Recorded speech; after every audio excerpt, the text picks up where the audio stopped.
सोनम वांगचुक को मोदी सरकार ने जेल में डाल दिया, लेकिन अब वांगचुक की पत्नी सुप्रीम कोर्ट पहुंच गई हैं। सोनम वांगचुक की पत्नी गीतांजलि ने अपनी पति की गिरफ्तारी पर मोदी सरकार को सुप्रीम कोर्ट में चैलेंज कर दिया है। सोनम वांगचुक की पत्नी ने संविधान के अनुच्छेद 32 के तहत सुप्रीम कोर्ट में अपनी याचिका लगाई है और वांगचुक की पत्नी गीतांजलि आंगमो ने सुप्रीम कोर्ट में हेबियस कॉर्पस पिटीशन लगाई है। जब कोई ये मानता है कि उसे अवैध तरीके से हिरासत में लिया गया है तो हेबियस कॉर्पस पिटीशन लगाई जाती है और ऐसी अर्जी का उद्देश्य हिरासत की वैधता की जांच कराना होता है।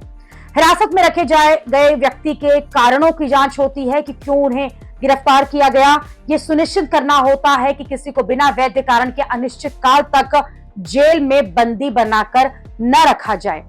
अदालत हिरासत में लिए हुए व्यक्ति को पेश करने का आदेश देती है और हिरासत अगर अवैध पाई जाती है तो फिर रिहाई का आदेश भी देती है।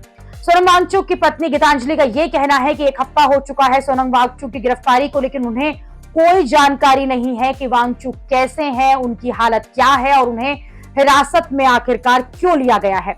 वांगचुक के बारे में हालांकि कहा जा रहा है कि उन्हें राजस्थान के जोधपुर जेल में रखा गया है। वांगचुक को लेह से में जो हिंसा हुई थी उसके बाद अरेस्ट किया गया था और फिर लेह से उन्हें जोधपुर लाया गया और जोधपुर की जेल में ही उन्हें रखा गया है। लेकिन वांगचुक की गिरफ्तारी का यह मामला अब सुप्रीम कोर्ट पहुंच चुका है। सुप्रीम कोर्ट में अभी फिलहाल दशहरे की छुट्टियां चल रही हैं और 6 अक्टूबर को फिर से कोर्ट खुलेगा। तब यह माना जा रहा है कि सुप्रीम कोर्ट में सोनम वांगचुक का यह मामला अर्जेंट सुनवाई के लिए जाएगा।